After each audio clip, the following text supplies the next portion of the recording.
Hello, everybody. Broadcasting to you live from the Orion spiral arm of the Milky Way galaxy, the solar system, planet Earth, North America, the United States of America, no longer California, to be slightly pseudo-specific.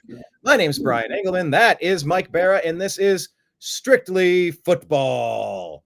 Oh my gosh, we had the conference championship games. And congratulations, we get the Super Bowl that nobody wanted. I think that's the tweet that Mike put out, and I said that kind of sums it up nicely, Mike. Yeah, the Super Bowl absolutely nobody wanted. Everybody wanted the Redskins and the Bills, and instead, the refs in one situation shoved the Chiefs back down our throats, and the Eagles. I had a bet on both the underdogs, and I kind of knew when I heard that the Redskins, their best defensive lineman was out and their best offensive lineman was going to miss the game. I kind of knew they were in some trouble there. And that game sucked. But, the Eagles are a very efficient ground game team, and you just got to give them credit for putting up 55 points. I don't care who it is. You put up 55 points, you're going to win the game. So that's the reality of it. And 55 points and 7 rushing touchdowns, setting a record. I think they tied last time that happened was 1940, something like that. Yep. It's insane. Yeah. Saquon Barkley. Look, out of all of these players, I'm just kind of sick of all of it. Yeah. And I do like Saquon Barkley. He's somebody that's never won a championship. I can get behind rooting for him. Jen's just in here because she thinks you're handsome. Oh, no. You, Jen. She's in here because she loves your intellect, Mike. She loves football. She's a big football girl. Yeah, EGLSES.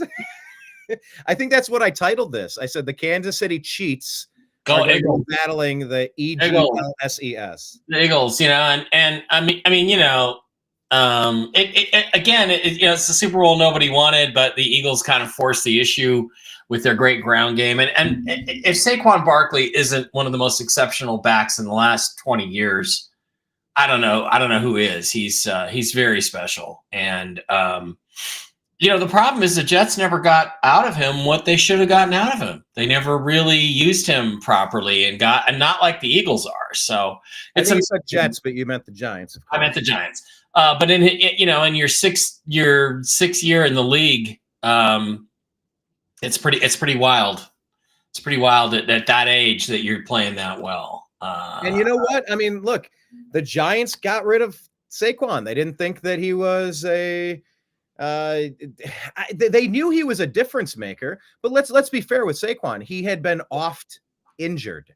Yeah. And he was, he had one catastrophic knee injury. And do you pay a back, 25, 30 million a year that's had that history? And you don't. So it's funny because it was the right call. And let's face facts. Saquon Barkley was not going to make the Giants into the Eagles this year anyway. So, and I think at the end, they'll probably get a 3rd round compensatory pick out of it. And guess what? There's a ton of great running backs in this draft. So you can go get another one with that. Can you explain the compensatory situation? That's something that's always. It's crazy. Nobody there is a formula. And it's based on, you get to pick the next season based on who you lost the previous season in free agency. And there's a calculation based on who did you sign versus who you lost. And like in baseball, Mike, that's WAR, wins above replacement, kind of like the how you performed with you in and how you performed with you out, how the stats are of the guy you signed versus the guy that you lost. Like that. It was a mystery for about 10 or 15 years until suddenly about 5 years ago, somebody, I think at PFF, figured out how the formula works and was able to start predicting with great accuracy who would get what. Now, I find it fascinating, really fascinating, that every year the 49ers and the Steelers seem to get 3rd round picks. And no matter how much disparity there is in salaries and performance, the Seahawks never get more than a 6th and a 7th. It's like, I found it interesting. They've had a few 3rd round comps, and then you have the new ridiculous system where if you sign a black coach as an offensive coordinator or a head coach, you get a 3rd round compensatory pick on top of it, which led to Mike McDonald, who is whiter than I am, whiter than you are, getting the 49ers get an extra third-round pick out of fucking Mike McDonald, who, by the way, he's just couldn't be more white. Let me go show you a picture of what Mike McDonald really looks like. Now he's down, I identify as black. Or not Mike McDonald, Mike McDaniel. I feel like I missed this whole component where you get draft. This is DEI, right? Yeah. Like there's supposed to be sports is supposed to be the one place where only performance matters. But even DEI has gotten into infect the game of football. Well, because Roger Goodell is a liberal, and Roger Goodell wants to ruin football because he's a liberal. So because liberalism is dedicated to ruining everything. And let's go. Yeah, here, let me share this. This is a coach, guys. You're about to see a black coach who got a third-round pick to the 49ers for being hired by the Dolphins. Guys, there he is. He's black. Just ask him. It just shows you how utterly ridiculous this whole thing is. That is a white guy. And now, since he's in Miami and he claims to be black, he goes to the tanning beds all the time and darkens himself up. But they're claiming this guy is black. Okay, that's how stupid and ridiculous the entire system is. It's just so the system in the NFL started complaining. The players started complaining. Like, look, man, the whole league is black players. All of our coaches are white. What the hell? That was the same argument they heard in the 80s. You had Randall Cunningham. You had a handful of black players, Doug Williams, playing quarterback, but mostly it was a white profession, mostly white quarterbacks. And because the skills that white players had were more efficient at in scoring touchdowns, and throwing touchdown passes. That's just the way it was. And it was a very intellectually challenging game. Now the game is much easier because of the fact that you can't play defense anymore. It's really illegal to play defense. It's illegal to touch guys. There's a lot less complexity to the game. So now they've made it more athletic, which has helped the black quarterback player. Absolutely helped them. So there you have it. I understand the gist of like, hey, why are all my head coaches white when all the players are black? This is a little weird, but in reaction, doing the Rooney Rule, this DEI monstrosity, you've seen it hiccup and burp and vomit over the past several, decades? I don't remember when the Rooney Rule started, but it's like, you must interview a black player. It's like, or a black candidate for the position.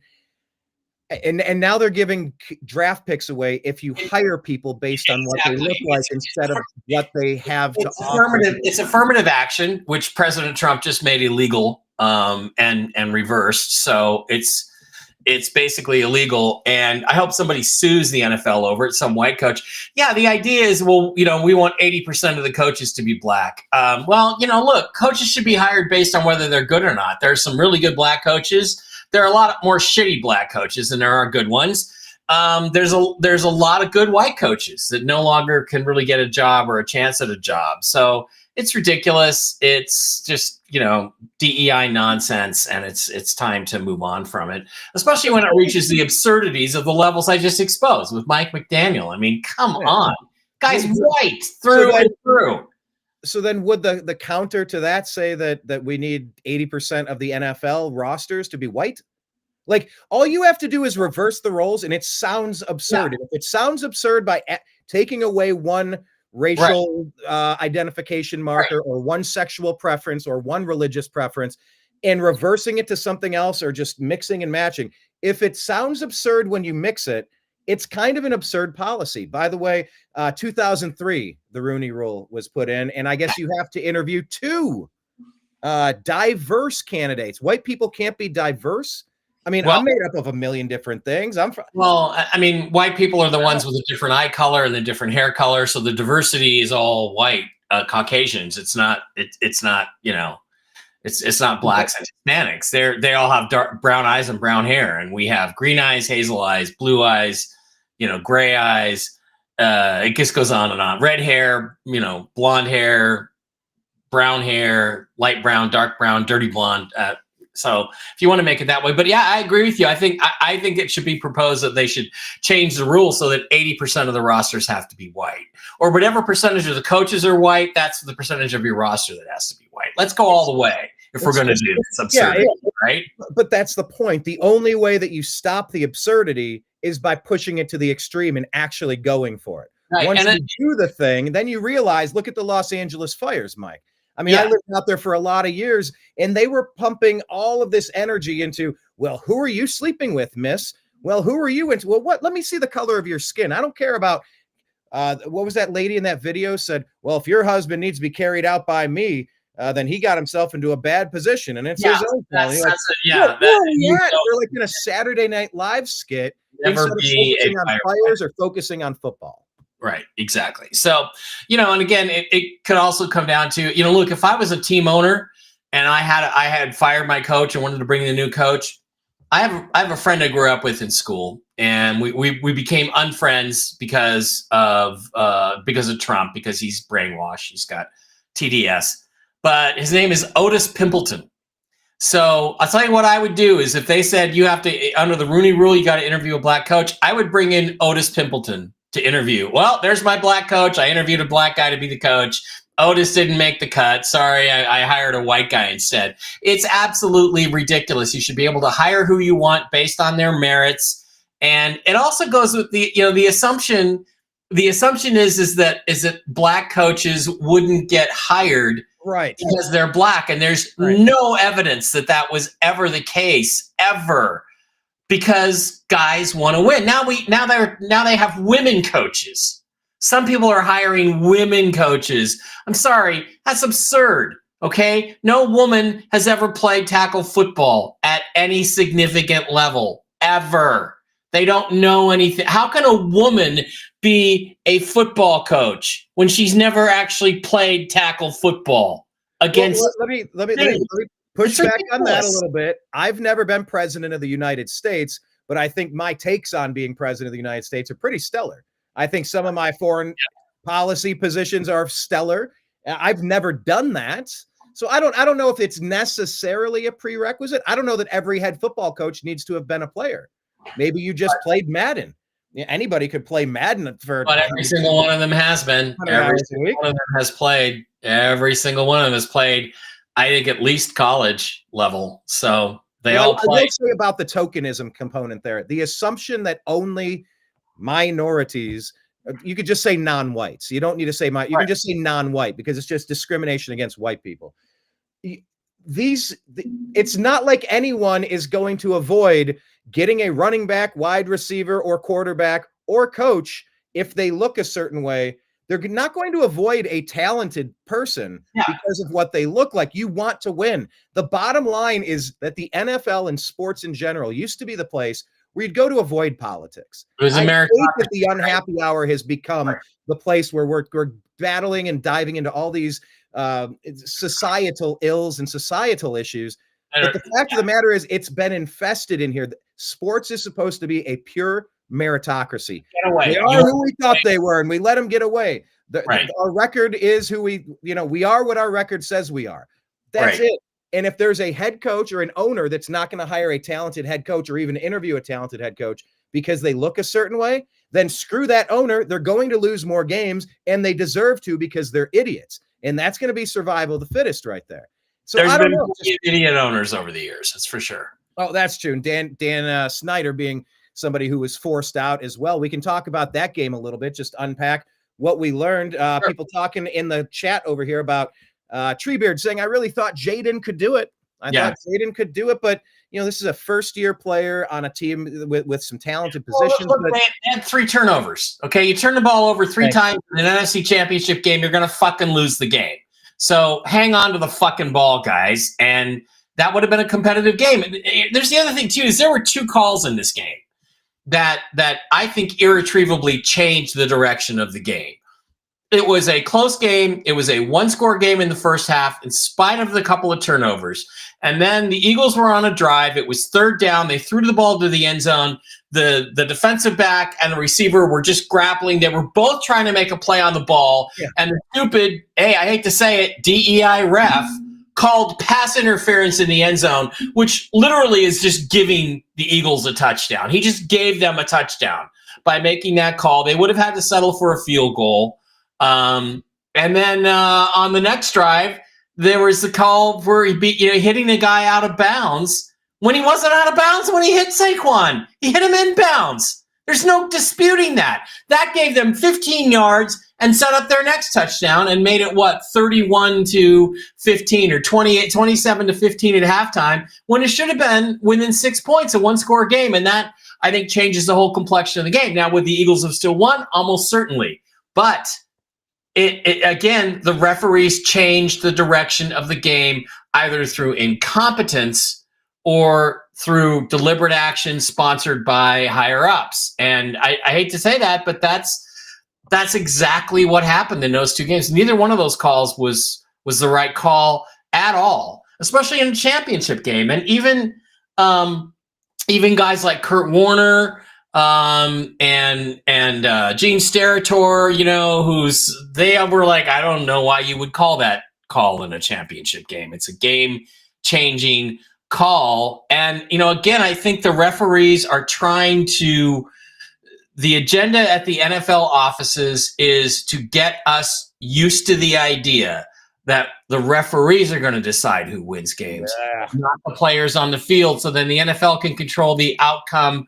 Look, the NFL is a multi-billion-dollar international corporation. Do you know any multi-billion-dollar international corporation that doesn't try to control in any way it can the outcome of its product, what they produce?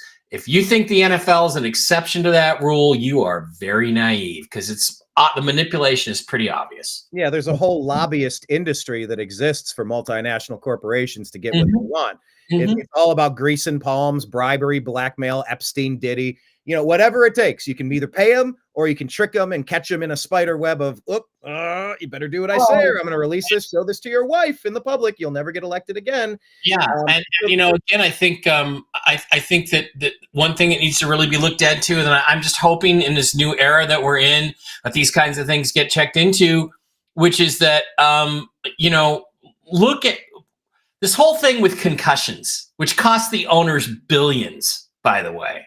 Transfer of wealth in the terms of billions of dollars started with Roger Goodell. Almost the instant he took office, he started on this he started fining guys $75,000. Literally, there was one play where I think it was Terrell Owens or Anquan Bolden, where a guy got blocked from behind into Bolden, and they had helmet-to-helmet contact, and the guy who was in midair when he got hit and knocked into Bolden got fined $75,000 for something he literally had no control over, and he was doing nothing illegal.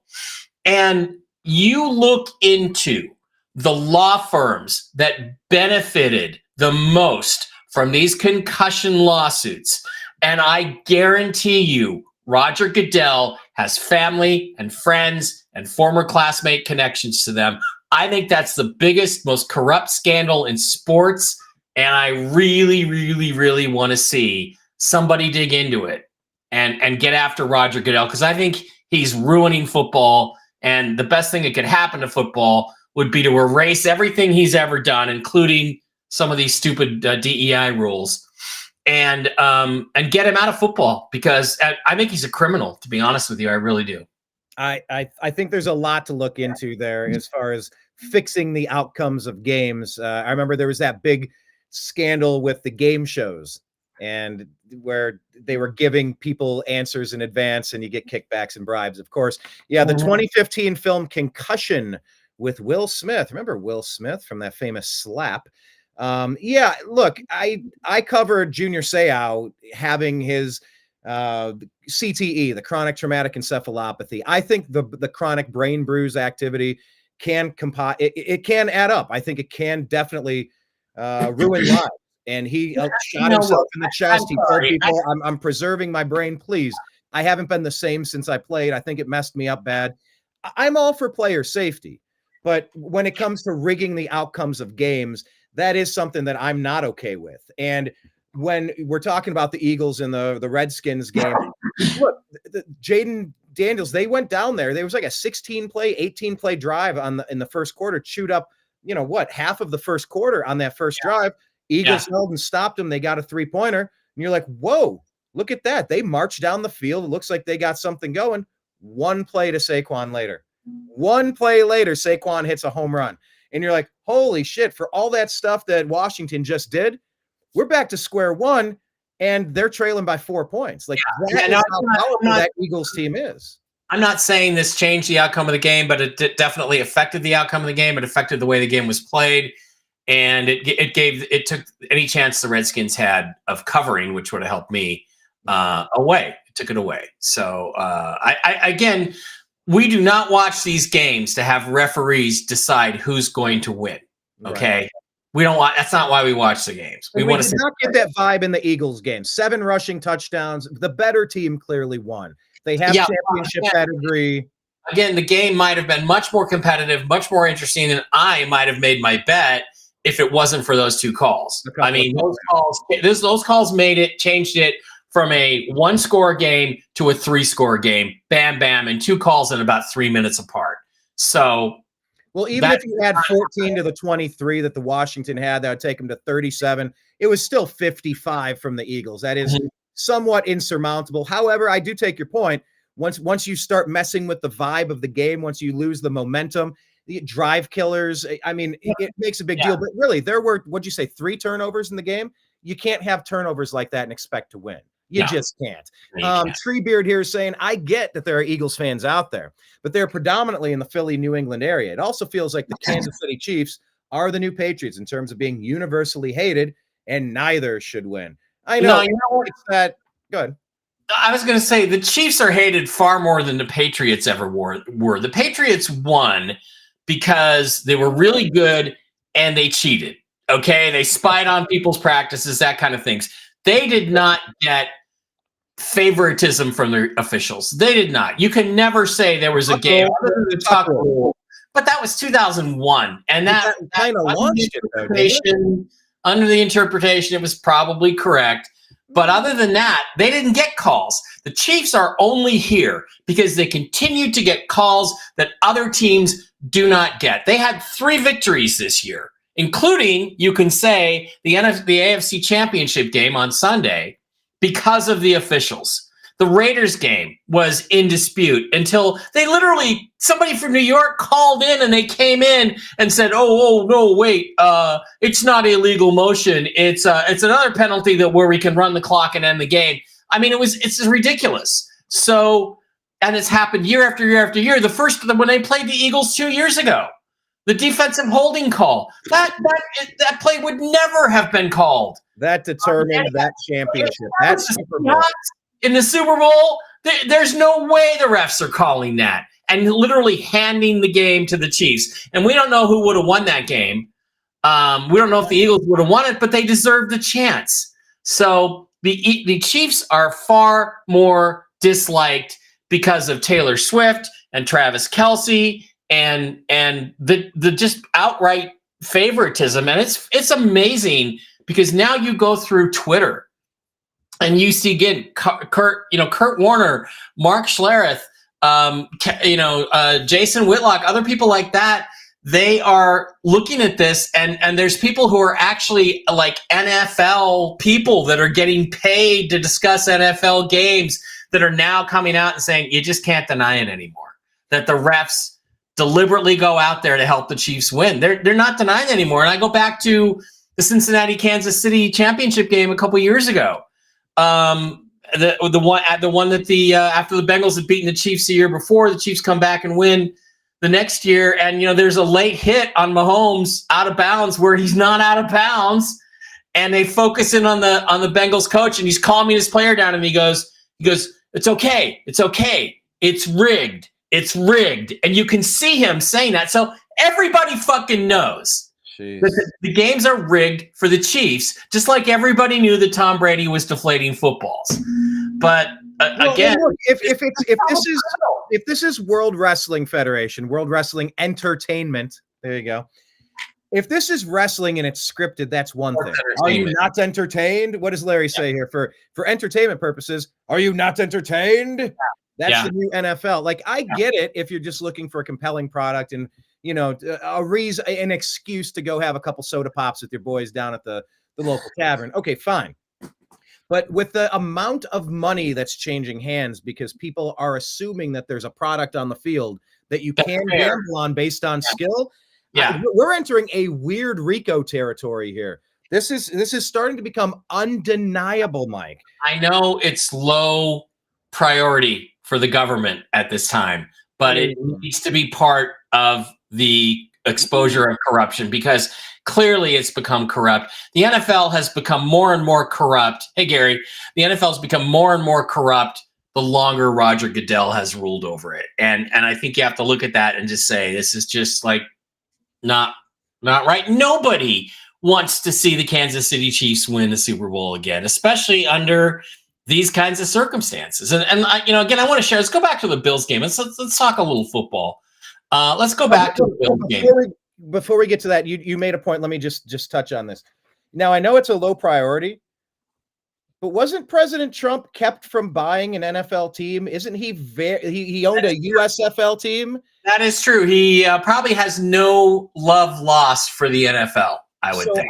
Once the border's secure, once the fires are out and they redirect the water, all right, get the water from Northern California, fix that. Let's go rebuild North Carolina. Once the important shit's handled, I'll tell you what, put it on your radar as a maybe. There's a wild card that he just goes scorched earth on what's going on there. As a Seahawks fan, we always go back to Super Bowl 40, Super Bowl XL in Detroit, where, it was Jerome Bettis is from Detroit and the game's being played in Detroit. And the Seahawks were the far better team than the Steelers that year. And they beat them up and down the field. And every time they made a play, it got called back by the refs, right? And one of the things I heard years ago, that part of the corruption that would be exposed would be that the NFL had been fixing games since Super Bowl 40, and that they were going to expose that game was rigged. And since then, we've had information that Bill Levy, they had referee who called the holding penalty that kept the Seahawks from taking the lead and having the go-ahead touchdown, was a dirty cop. He was a dirty ref, that he was making bets on the NFL through a bookie in Vegas through a mutual friend. And these are all things that people will testify to. So, again, we go back to that. I was told that they would get to this and that this would be exposed. Well, I had a $4,000 bet on the Seahawks winning the Super Bowl that year. I could have won $4,000 if they'd won the Super Bowl. So it did cost me money, and it has cost a lot of people money. So maybe we will get to that at some point. By the way, Treebeard here saying I can't be alone calling them the Kansas City Thieves. Yeah, Cheats is good. I just call them the Cheats. Kansas City Cheats. Cheats. I like that one too. So we got to keep it small so we don't get banned here. But let's take a quick look. This is from Dave Portnoy. This is the 3rd and 3 situation right before the snap. Watch the tight end here. The yellow line is the line to gain. It is accurate. It's the 40-yard line is where they had to get to. Watch the play. You'll see that the tight end makes the first down on 3rd down. The biggest hose job I've ever fucking seen. First of all, this 3rd and 3 play. This spot is disgusting. Knees not down. That's a first down. That's a first down spot right there. off. That's a bad spot right there. Mike, can you pause it there for a second? I don't know, half a yard right. Yeah, and maybe rewind it. We'll watch that a second time. When I saw this live, maybe play it without some sound, but when I saw this live, I thought maybe the knee went down. I thought maybe that was an okay spot. But after watching it just a quick once over a second time, no way. Yeah. No way.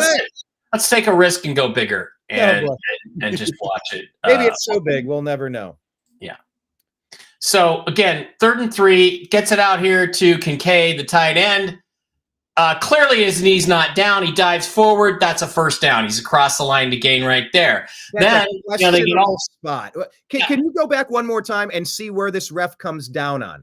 Because where's he standing? Can you see where his feet are? Right. He waddles over, finds it. He's cognizant that the 40 is the spot, and he deliberately puts it down. The floor, it's lava. He is scared to touch that 40 because he knows he's going to give the Bills a shot. Well, again, let's just watch it. He actually does touch the edge of the 40 and then quickly gets off of it. Yeah, his knee's not down until he's across the 40. The ref, his foot goes to the 40, and then he peels over. He's like, no, can't touch that 40. Yeah, he's down. The ball's on the 40-yard line, and his knee is not. If it's down, it's down right there. He's actually, on the 40. Hold on. Let me see where that ball is. Is that ball on the 3 stripes of his arm? That ball is right there. If the ball is there, that is technically short of the line. No, the tip of the ball is on the line. That's a first down. But if the tip of the marker is in the middle of the white, actually, the ball's well in front. Brian, the ball's well in front of those 3 stripes on his arm. See, it's there's no question he's across the 40-yard line. Then they line up, and Josh Allen has to get to the 40-yard line on a quarterback sneak, and this referee at the bottom is going to change the call. And he's got the ball in his hand, and clearly he's across the 40-yard line again. This guy has it marked correct. This guy comes in and moves it back. Yeah, the top line judge has it where it should have been. And he had, but to be fair, he had I don't think he had the view, but that's where he marked it. That's where he assumed it was. I think the guy at the bottom, the ref, had the shittiest position and shouldn't have had the ability to overrule that play. The guy at the top should have called it. He's right there on the 40. He's calling it a first down. That dude is further back, a couple. Yeah, and the point is that it's a first down, and when you have time to review it, you clearly should get it right, and they chose not to get it right. So let me reference Jenny here. We got a Kansas City fan. Let's give her due. Look, when the Cleveland Cavaliers got Kyrie Irving, Kevin Love, and LeBron James, I wanted a 4-peat. If 2015, if Kyrie and Kevin didn't get injured, we would have had that. We got 16, and then in 17-18, Kevin Durant, that snake, went over to Golden State, and we got robbed of those. I wanted 4 in a row. I get it, and I like the Kansas City fans. I went down there for a Browns Chiefs home opener. Yeah. The fans were cool. I don't hate the fans. I just hate the way it's being shoved down our throats. But let me just address Jenny. She says, Kansas City went 50 years without winning, and now we have the team that we always needed. Larry, actually, Brandon is saying, hold on, all you Kansas City fans are hypocrites. You were all haters when the Patriots won all the time, and now when the NFL was helping them win. Now you're okay with that because it's your team? What a joke, Kansas City fans. Well, I don't remember the NFL really helping the Patriots that much other than glossing over the level to which they cheated, spied on other teams' practices and that kind of stuff. And again, it does come back to, the Seahawks should never have thrown the ball on the 2-yard line at the end of the Super Bowl. But I will tell you this: I used to know a Seahawks assistant coach, and they are positive, absolutely positive, that the Patriots spied on their Saturday walkthrough and knew what play they were going to run at the goal line. And that is also why the Eagles in 2015, the Philly special pass to Nick Foles, they practiced that in their final walkthrough 4 or 5 times. Every time they snapped the ball to the running back and he ran it right up the middle. The Patriots did not know that privately they had practiced it the week before where he threw the ball to Nick Foles every time, but they knew the Patriots were going to be spying on their walkthrough. So in the game situation, the Patriots they had the cheat. They knew what was coming. They thought they all slammed in there, leaving Nick Foles wide open. So the Eagles outsmarted the Patriots because they knew they were going to cheat. So let me reference this here because I do think, far be it from me to give any flowers to the Chiefs, but Jenny's saying there is questionable NFL shenanigans, fine. But the feeling there in Kansas City, in KC, is that your team is organic in talent. And I will say, look, you drafted Mahomes. A lot of teams passed on him. Yeah. You hired Andy Reid and you just stuck with him. He's one of the best coaches in NFL history, hands down. Yeah. For multiple franchises, he's earned it. You've had Travis Kelce this whole damn time. Kareem Hunt leads the league in rushing. He has a bad day, and you had goes to Cleveland, redeems himself. You bring him back. Hill is going to the Hall of Fame. Travis Kelce is going to the Hall of Fame. You have tons of Pro Bowl offensive linemen. That's been a huge help. But the key is Andy Reid. Andy Reid is the best coach I've ever seen at scheming guys open. Remember when you beat the Eagles a couple years ago in the Super Bowl? That didn't have fucking shit to do with Patrick Mahomes, okay? He had the 2 fourth-quarter touchdowns were screens that were so wide open because Andy Reid schemed them open. Literally, Brian or I could have thrown those passes. Yeah. So I'm so sick of hearing about how fantastic Mahomes is. Mahomes is really good, and he probably is a Hall of Famer, but I want to see him with a non-Hall of Fame play designer, play caller like Andy Reid. When he's been under pressure, he's not nearly as effective. He's like any other quarterback. He can get stopped.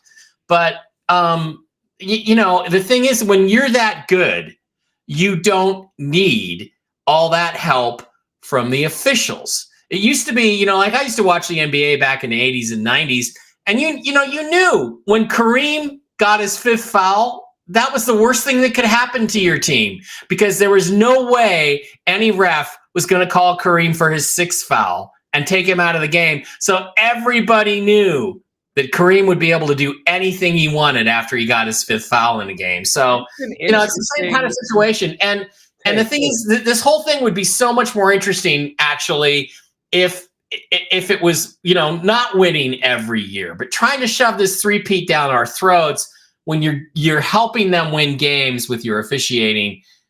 People have had enough of it. They really have. And it'll be interesting to see if they get arrogant about it and still just favor the Chiefs again in the Super Bowl. I certainly hope not. I certainly hope the players get to decide it on the field. But I've never seen a coach as good as Andy Reid at scheming guys open. And I keep hearing about both to Mahomes is so fantastic. Well, most of those throws most quarterbacks in this league could make.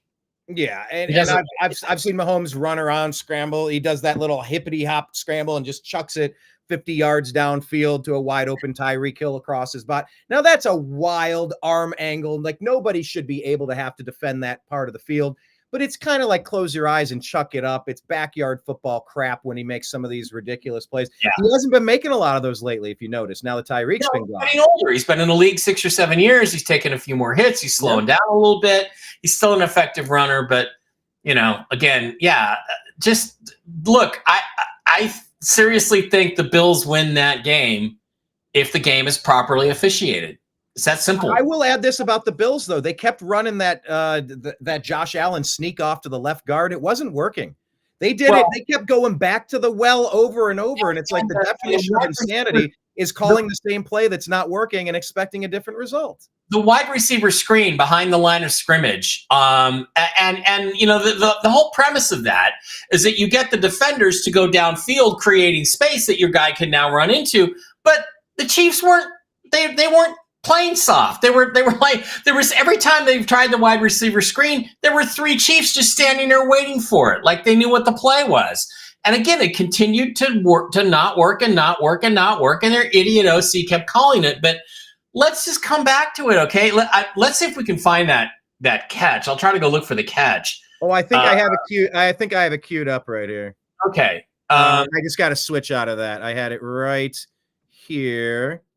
Well, that again, Josh Allen has the ball in the middle, in his chest like this, right? You can absolutely see here. You can absolutely see that that he's across the line to gain. So, oh yeah, here's the reception. Here we go. Yeah, I think we can go this way and it should. Yep, good, perfect. Yeah, there's little tricks on. If you guys have never run a show on Restream, and why would they have? We're always trying to finagle the right boxes. We're trying to put the star into the star hole and then the moon shape into the moon shape, trying to make it the best that we can. Okay, so here's the play. What is a new angle? Awful call from the refs. This is somehow called a catch for the Chiefs. The ball clearly hit the ground and the wide receiver did not have full possession of the ball. This is insane. So here you go. They both go up. They both get it. There's the ball. They both have it. They're fighting for it. It hits the ground. And I think one of the weird parts is that the ball can technically touch the ground if the ball doesn't move. And I didn't really see the hand on top of it move. And they're both fighting for it. They both come down with. If the ball had like done a little stutter there, if the ball had moved, I would have been apt to call it. You also have to be in control of the ball for that rule to apply. He was not. He only had one hand on it. That's not control necessarily at that point. It was being disputed, and that's an incomplete pass. I can go either way on this. Because if the ball hits the ground and your hand is not underneath it, it's incomplete. They just changed the rule. Just make it that. Just make that the rule. So I think some of these rules are a little ticky-tack. They're a little confusing. But yeah, the ball's clearly on the ground there. But this was a weird play. They both caught the ball. They both caught it. And in those cases, the tie goes to the receiver. The receiver. That's how I was always taught that's how it goes. There's also a rule that the ground cannot assist you in catching the ball. And it did. So, and of course, in this coin flip call, where does it go? Ding, ding, ding, ding, ding, ding. Chiefs. To the Chiefs. And then you look at the coin, and it's a two-sided Chiefs coin. Yeah. Both sides. One says Kansas City, the other says Chiefs. Bills had no chance on one of those. But Joe was saying Josh Allen played a heck of a game. I think some of the coaching, some of the play calling was to blame here, Mike. I think they were not really being creative. I don't think they were playing to the strength of their team. That, like I said, they kept going to the well on that Josh Allen sneaking off to the left side. That didn't work hardly all game. Right. I don't know. I mean, the Bills also. That's generally Chris Jones. That's generally Chris Jones' side of the line of scrimmage. I think he usually lines up on the right defensive tackle spot, and he's the best in the business and has been for 5 or 6 years. Not Aaron Donald, by the way. Chris Jones, and so you're going to have you're going to struggle there. But having said that, he got that first down. So, by the way, Treebeard saying they saw an opening. They being the NFL, they saw an opening with Brady leaving the spotlight. So Mahomes is the new designated NFL dynasty messiah. Mike, I saw a commercial. By the way, every commercial during this game featured the Kansas City Chiefs. Now, maybe not technically every, but holy shit, it seemed like at least half the commercials were the Chiefs. Right. And I can't remember if it was State Farm or whatever. Maybe it was State Farm. But I think they had like a round table. They were doing like a panel discussion of which one do you prefer? And it was the Chiefs players. And I don't know who the player was. It could have been Chris Jones for all I know, but it seemed like a lineman. And he said, and according to this one, somebody said, this guy said, I prefer the commercials that don't have Patrick Mahomes in it. And Mahomes was like, huh? And it's like, I liked that little tongue-in-cheek moment because we're all so sick of Mahomes. We're so sick of it. And it's like, we don't hate Travis Kelce per se, but when you're the Pfizer spokesman, and like we got a lot of problems with what happened over the last 5 years, now it feels like politics with Taylor Swift endorsing Joe Biden. Now they're doing this magical relationship thing, and you're pushing it down our throats. It's like, this could not feel any more scripted and obvious. Even if it's not, it certainly feels that way. Yep. It is scripted, and it does feel that way because it's happening. So, and you're exactly right. And that's what I've said for a long time. The NFL's decided a couple things. Number one, if we have a guy that everybody thinks is the GOAT, we do better. People watch our games more if they watch the GOAT. So the second that Brady began to move off the stage, the move was made. I've never seen anybody get the kind of publicity that Patrick Mahomes got from day one. I've watched him do things. I've never seen him do anything better than prime Russell Wilson. I've seen prime Russell Wilson do everything Patrick Mahomes has ever done in terms of throwing on the run and making athletic plays. Yet he, I don't know if it said he played way up in Seattle, or he just wasn't black enough, but they never showed any respect to Russ. And I've actually seen Russ do a few things that I've not seen Mahomes duplicate yet. Isn't Russ a godly man as well? Isn't Russ a godly man?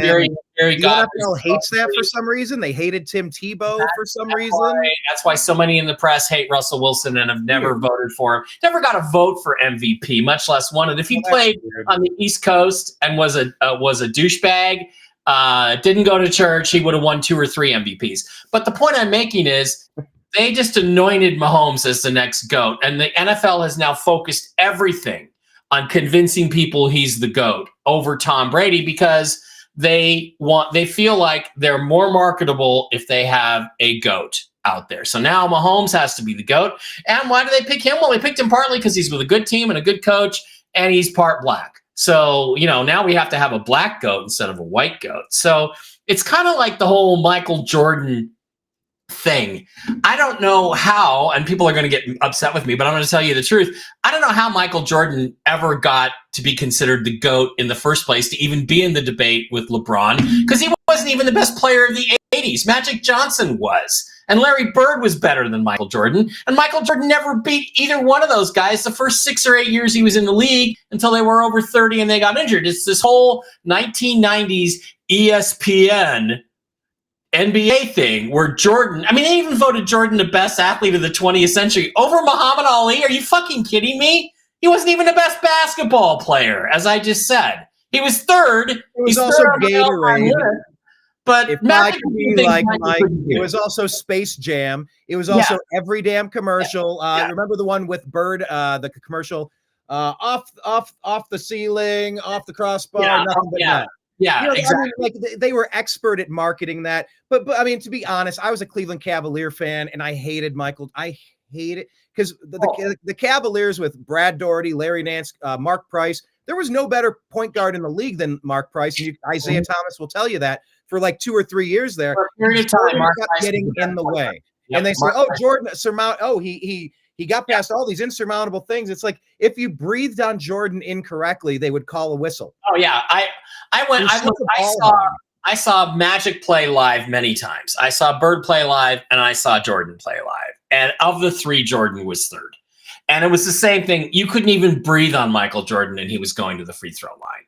I saw Alton Lister. You know who the fuck Alton Lister is? He's not a very good basketball player. I saw him stuff Michael Jordan 3 times in a game when he tried to drive to the hoop, cleanly stuff him. Jordan went to the free throw line every time. But, you know, Bird and Magic didn't need that kind of stuff. They could physically dominate and in their own way and make big plays at big times. I'm not saying Michael's not a great player. Like I said, I have him third all time on my list. But what is your Mount Rushmore 1, 2, 3, 4 in basketball? Mine, I'll just say mine is GOAT. I have it separated as GOAT 1A and GOAT 1B. Mm-hmm. I have GOAT 1A as LeBron James. I have GOAT 1B as Michael Jordan.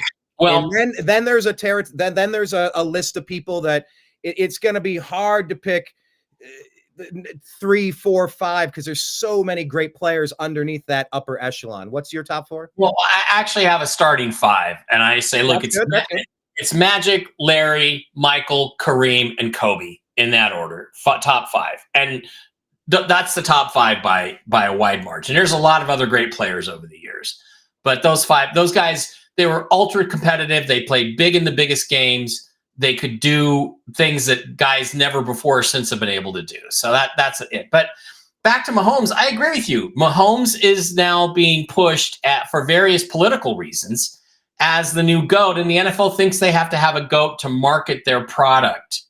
And I don't agree with that. I think the NFL is just fine. Yeah. And we don't need a phony GOAT. We don't need a GOAT that needs all this help from the refs. So... By the way, Treebeard saying Mike just said Treebeard is exactly right, and I've been saying that for a long time. Mic drop. Yeah, there we go. You're gonna have to clip that moment out, and that can be on the highlight reel of your life, Treebeard. Please use that as a GIF, a reoccurring theme in your life. Right, so enough politics. It's supposed to be strictly football. It's been strictly politics most of the day today. But back to Patrick Mahomes. His endorsement deals include State Farm, Hunt's Ketchup, Head & Shoulders, Adidas, Oakley, T-Mobile, BioSteel Sports. Yeah, it's just a lot. Jenny Hayes, though, the Kansas City fan, is saying Kelsey has gone to the dark side. When he did the Pizzer thing, it was all over for her. The thing is, I guess the point that I was trying to make earlier is that Kansas City's run at the top would be more impressive if they didn't get so much help from the refs. Because they might not have, there'd probably be a Super Bowl or 2 that they've won that they wouldn't have won. But to be able to sustain in the salary cap era that level of success, losing in championship games, losing in Super Bowls, it just shouldn't be happening because now it's all tainted. The Patriots run is tainted because of the cheating scandals, and the same thing's going to happen here. So I don't think the Chiefs were better than the Eagles 2 years ago. I think the Eagles probably win that game if they get the ball back, but the refs made sure they didn't get the ball back. And again, in some of the championship games, I think the Chiefs would have gotten knocked off. Well, Ted Newcomb is saying, I won't watch the Super Bowl. I've seen in Portnoy was saying that he's like, I'm done with football. That's it. I'm done. Bullshit. Yeah. He'll be back. He ain't going anywhere. We all are because we're addicts, but still, there's a good point to be made there. So, all right. So next week, we're going to get Jim Mitchell back on, and we're going to do our Super Bowl preview, right? Next Thursday, a week from Thursday? That is the plan. We'll go for Thursday, 5 p.m. Eastern on Strictly Football. What's that? Oh, yeah, Kermit the Frog. It is true that Patrick Mahomes runs like a girl and talks like Kermit the Frog. That is correct. I can't argue with that. Once I saw that, once I heard that, I can't unsee and I can't unhear that. Well, the thing is too, Brian, one more point on Mahomes. Mm-hmm. Because this is all this other stuff is happening, it kind of does taint Mahomes. It's like, how good a player is he really? We really don't know. We want to see him. We want to see him in some despair. I mean, there are clips. There are clips of him running down the field, and 2 Dolphins are coming up in a playoff game a couple years ago, and they stop. Instead of hitting him, they stop and do this, and then he runs for another 8 yards. It's like, I think it takes away from his legacy because of the fact they don't let him face adversity. The refs don't let him face adversity. Every time he gets touched, it's a 15-yard penalty. It's ridiculous. So, and that is endemic in the entire game of football these days. It's not just Mahomes, it's anybody near this. It's almost a little bit of over officiating. They felt like they were under officiating, but every time the pendulum swings, you have unintended consequences of just let them play versus you got to call the fouls as you see them. If there's a clear infraction, but then it's like Eagles versus Chiefs, that final play, you call an interference, and it's like, shit, that's a field goal. That's an extra point distance. It's over. The game's over because you blew the whistle there. It's ticky-tack stuff. So I don't know. Jenny appreciates us. Treebeard saying he thinks Jim will have some great money line bets. Yes, we hope so. Next Thursday at 5 p.m. Mike, final question. You were mentioning, you and I were discussing rather in the pregame about pulling up just maybe some highlight notes of some coaching changes. Did you want to get to that next Thursday, or did you have something pulled up you want to just let's do it on Thursday, because some jobs are still not decided. I'm going to pull up my coaching tracker here, and we can just look at it. Okay. This is a coaching change tracker, and I was hearing that Dion was going to go to Dallas down there in Jerry World, but that did not happen. It did not happen. Let's see if we can do this. Oh, this is nice, Treebeard. He says, since this is strictly football, Leeds United is about to get promoted out of the championship league this year. Get your commie crap out of here. No soccer, sir. I'm just kidding. You're commie. Be into whatever you're into. I don't care. We want to talk about Manchester City. We'll talk about Manchester City. But that's funny. That was a good joke, Treebeard. I like that. Chicago got Ben Johnson. I think the big controversial hires this week, Brian Schottenheimer, former Seahawks offensive coordinator, goes to become the head coach in Dallas, and everybody hates it, which means it's probably a good hire. That's what I'm thinking. Liam Cohen in Jacksonville, and Pete Carroll in Las Vegas. Talk about Pete Carroll. I sent you a message as soon as I saw it. Weird times. What's your he's going to be the oldest coach in the NFL? Yeah. Pete is a good motivator. He's an excellent motivator. And he'll come in and be Mr. Rah-Rah. And it will go well for a year and a half. Then it's going to get down to coordinators, scheming, mental discipline, and situational football. And Pete Carroll's teams are miserable at all those things. So the bloom will be off the rose in a year to a year and a half. But for a short term, in terms of a culture change, when you've had a losing culture, Pete can change that. Pete can motivate people. Pete can tell people stories. But year 2, 3, 4, all that stuff starts to wear off, and then you have to start playing smart football. Now, the one hope I have, people say, oh, Pete Carroll loves Geno Smith. Great. How much, what will you give us for him? A 2057 7th round pick? I'll take it. Here you go. You'll give one of your draft picks just so you can get rid of it. Yeah, as a matter of fact, we'll give you our 7th round pick this year. It's hard. It is hard in life, in business, in personal relationships, in sports. It's hard to move on from something that, there's some good there, but then it's like you kind of feel like you always know in the back of your mind it's not going anywhere. And you just kind of feel like certain franchises, certain players get stuck in that spot. And my take from listening to you through 21 episodes this season, by the way, it's been great doing this. 21 episodes. Wow, that's great. I know it's been a long season, but it's been good. It's like we all want to sit and talk about football, but it's like all of you by the way, all of you over here in the chat room, it's been great having you here because like we're all here to talk football. But my take on you and your state of affairs with your Seahawks, it seems like you've reached that point. It's not going anywhere. You'd love to move on, but it's like you almost need them to break up with you in order to facilitate it. You're just kind of in a limbo. You're in a purgatory position. It's not bad enough to leave, but you want it to, but you can't, but you. This is exactly this not to mock my own not to honk my own horn here, but this is exactly what I told you, all you Seahawk Twitter buffoons out there, 3 years ago was going to happen if we didn't immediately make a move to get a new quarterback. Was we were going to end up in the mediocre middle, in the middle of nothing, in the middle of irrelevance. The Seahawks are the, I think, 5th lowest rated national TV team right now. We are irrelevant. The reason we're irrelevant is because everybody knows we're not good enough. The reason we're not good enough is because we do not have a franchise Hall of Fame level quarterback anymore.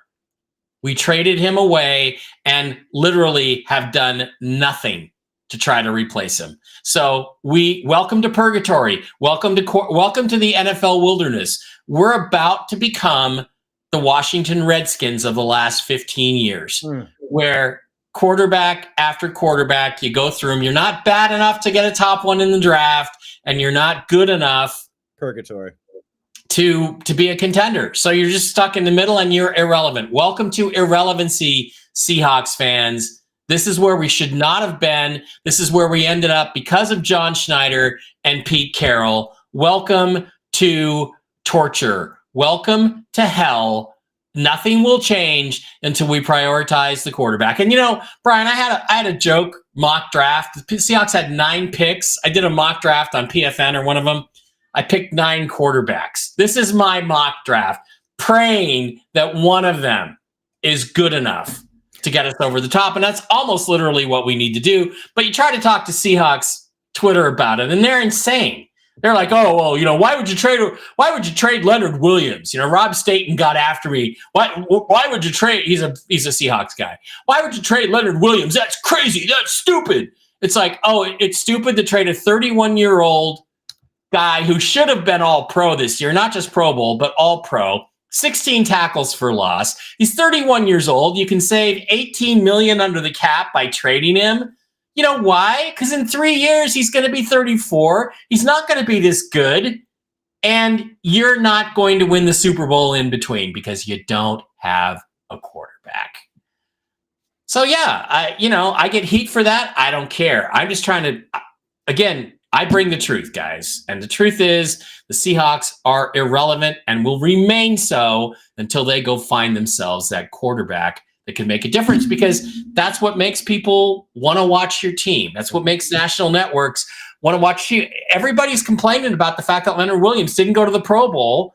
He's much better than Jalen Carter, and didn't make the all-pro team. Well, that's because your team is irrelevant. Your team is irrelevant because you don't have any exciting players. You don't have any exciting players because you didn't even think about drafting a quarterback in the last 3 years since you moved on from Russell Wilson. So that's exactly the spot the Browns were in. You said, oh, we're going to turn into the Redskins of the last 15 years. It's like, well, that's the Cleveland Browns since 1999, in all honesty. We had one guy that had a breakthrough rookie campaign. Baker Mayfield came in the next year and was one play away from the AFC Championship. But the referees ignored the helmet-to-helmet hit, costing us a touchdown, and we lost to the Chiefs, Chiefs by less than 7. And the Cleveland fans said the same thing. Baker, oh, he just can't win the big game. He's not good enough. And I'm going, this guy's in like his 3rd year, and he played a whole season with one shoulder. Give him another year. Give him a chance. And they were so quick to run him out of town, saying, oh, he can't win the big game. What did he do? You know, he's been to the playoffs twice, won his division twice. Yeah, it's a weak NFC South, but still, they're going to the playoffs. They're making noise in the playoffs. He set career highs, 4,000 yards, 45 touchdowns, highest completion percentage of his career. It's like he's still improving. Why did we get rid of a B-plus player seeking an A, and then you get an F- with Deshaun Watson? Go figure. Treebeard has a joke here. They tried to break up with Mike, but Gino's pass was incomplete. So anyway, the Browns are in the same spot. We got to figure out who we're going to draft. And I'm sure you and I were going to talk about the draft coming up in future episodes. I'm excited. We have the number 2 pick. I don't know what we do if we get Matt Stafford, if we go after Aaron Rodgers. I don't know if we get Shadur Sanders or Will Howard or Cam Ward. think you have to take one of the quarterbacks. But let's talk about that when it gets to be draft time and after. Agreed. We'll pause for now, Mike. Let's let people know about your projects, and I'll let you go, and then I'll tell everyone about my projects. What are you working on this upcoming week? Where should people follow you? Real News Live with Mike and Jen is on my channel, Real News Live with Mike and Jen on Rumble. Go over there. We'll be doing Toxically Masculine Tuesday tonight at 9 Eastern. And it is Tuesday, isn't it? Jeez. It is Tuesday, and so I'll do the show tomorrow. And then also one thing I want to talk about, Brian, is I do want everybody to come down and visit me at the so-called Quantum Summit. The Quantum Summit is in Cape Canaveral, Florida. Hang on, let me get it up on the screen. Cape Canaveral, Florida. And it's Quantum Summit 2 with Mel Carmine. We're going to be talking about all kinds of things not having to do with football. I'm going to be there with a lot of other great speakers from the MAGA movement, Nino Rodriguez, Carrie Cassidy, Laura Eisenhower. I'm going to be there. Michael Jaco's going to be there. It's going to be a great event. That is March 8th and 9th in Cape Canaveral, Florida. Be there or be square. It's going to be March 8th and 9th. That's coming up real quick. So people want to get their travel arrangements and get their hotel accommodations. Yeah. Are you going to have an Airbnb where everyone's going to go party? Are you renting out rooms, Mike? You have the party house? No, I don't do Airbnbs. I only do hotels. Give me a fucking break. I want to stay in somebody else's house. No, thank you. Fair enough. 3 comments on your way out. Jenny says there's hope for the Seahawks, Mike. Keep the faith. The Chiefs are the example. I know Mike's black-pilled on it. Treebeard agrees with you, saying Geno is the Achilles heel. So anyhow, all right, Mike, I'll let you go. I know you have an appointment to get to. I will talk with you next Thursday. We'll hopefully bring in Jim Mitchell. We will be bringing Jim in on a regular time. We just did this early. Jim's not even up yet. We just did this early because we just wanted to talk about all the controversial calls. So yeah, and it's relevant. It's on everyone's mind. By Thursday, we're going to be over it, and then it's okay. So we will get to it. Good. Yeah. It was good to get it out of our system now. Agreed. I'm glad you were on board with that. I'm like, hey, let's just make this happen. Thank you, Mike. I'll let you go. Check him out on Toxically Masculine Tuesday tonight. Mike, I will talk to you later, sir. Peace. There he goes, everybody. Mike Bara, watch his show tonight. All right. So my name's Brian Engelman, and this is the Unhappy Hour. It's the sports show that I have done on the New American Media for 14 years.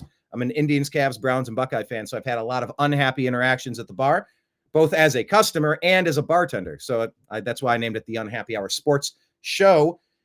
We developed Strictly Football as a chance to just focus on football. I have a series called Strictly Buckeyes, Strictly Cavaliers, Strictly Indians, now it's Strictly Guardians, and Strictly Browns. But in this case, it's just strictly the sport of football. Usually we'll stay in the NFL, of course, occasionally talking about college football. So if you can do me a favor, if you're not familiar with our stuff, if you could just take a second and subscribe. We have a lot of different programs on the New American Media. The hub would probably be in we got a couple hubs. YouTube, we have 2 channels. The New American Media, because the old American Media failed you. If you could subscribe there, that would be great. We have like 1,700 videos over 14 years. We have a Rumble page, The New American Media. Please hit subscribe. We're trying to grow that. Rumble is one of the best places we want to grow. So if you're on Rumble, The New American Media, all of our sports shows go there, but we have other content. We do a TNAM AM show. That's The New American Media, TNAM. The TNAM AM show, that's been in the mornings. I've been going 2-3 weeks now, like trying a daily morning show, trying to deliver you kind of just unpack the news in a way that I try to keep it fun, keep it fresh, keep it moving. And of course, like today's show, trying to keep the conversation overlay. If you're in there talking, I want to engage with you. I want someone to play tennis with. I don't want to just hit a tennis ball machine. I want someone to play tennis with. So your comments take me on different tangents, and you make the show a million times better. So follow us there. Back to YouTube. We also have the Unhappy Hour Sports Show YouTube channel. Please subscribe to that. Spotify, we have 2 podcasts there for your subscription services if you consume content that way. One is the Agree to Disagree Show. That's one I'll be doing with TV's Blake Wally at 3:00 today. Nice to meet you too, Jenny. Please subscribe, cross-pollinate. Blake Wally, who's on Toxically Masculine Tuesday with Mike. And that's kind of how we all met, sort of. We all sort of share a studio. And it's like, well, you do shows, I do shows. Let's talk football. I've occasionally jumped in as a secondary guest if Dr. Brooks Agnew or some of the other guys are unavailable. I jump in, or if we're on location at the conventions in Chicago, DC, Milwaukee, what have you, we'll do live reports with Mike. But yeah, so we have the Unhappy Hour Sports Show on YouTube if you want to subscribe there. But we have the Agree to Disagree show on Spotify, the Unhappy Hour Sports Show on Spotify. We put all these Strictly Football under the umbrella of the Unhappy Hour Sports Show on Spotify. On X, we're in about 4 locations. We have one. It's at Browns Family Doc, at Browns Family Doc. That's a Browns football documentary called Football Equals Family. Please go check that one out. It's a documentary I did about our perfect winless season parade. Oh, yeah. That was us picking the wrench, like in Good Will Hunting. I picked the wrench. Why? Because F him. So we threw a parade for going 0-16. I don't think it was 17. I think it was 16 at the time. At Browns Family Doc. We have at TNAM, that's the New American Media, at TNAM Football. That is our page where we upload these shows and put some other football-focused content on X at TNAM Football for Strictly Football. The overarching sports X would be at the, what is it? At the Unhappy Hour _, at the Unhappy Hour _. Please go and sign up for that X. That's all sports all the time. And then at American _media _. That's the New American Media. It's a lot of current events. It's a lot of good stuff there, but occasionally the sports works its way through.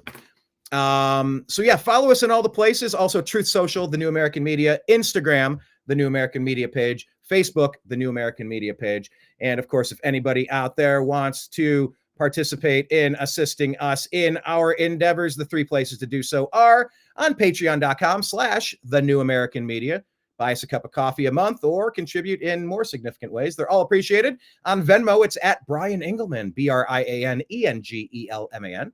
Anything is appreciated. And all of you who have contributed over the 14 years, we appreciate you immensely. We are trying to grow. The more we get support, the more that we can assist. It takes a lot of manpower hours to deliver this much content. And the more that's coming in through consistent means of crowdfunding, the more that we can deliver to you. So if you like it, then you should have put a donation on it. I don't know, something like that. And of course, on PayPal at Fuzz Installment, at FUZZINSTALLMENT. Those are all the places you can find the New American Media, the Unhappy Hour, Strictly Football, and all of the things. Go check out Mike's Toxically Masculine Tuesday show tonight with Blake Wally, and I'll be back in about an hour and a half. I've done 3 shows today. This is nuts. I feel like I should do a 24-hour live stream. Maybe I'm going to do that soon because I feel like my schedule is going to change relatively soon. I'm going to be blossoming from this cocoon phase into something different. Maybe a 24-hour stream. That would be a lot of fun. Thank you, Treebeard and Jenny and everybody else out there from the original Mark Z community here. Cool. Yeah, I mean, you guys syncing up and joining us. We love having you. And like I said, more content coming soon. TV's Blake Wally will be with us 3:00 today, I believe, for the Agree to Disagree show. So on behalf of Mike Bara and everybody else in the TNAM universe, we appreciate you. We love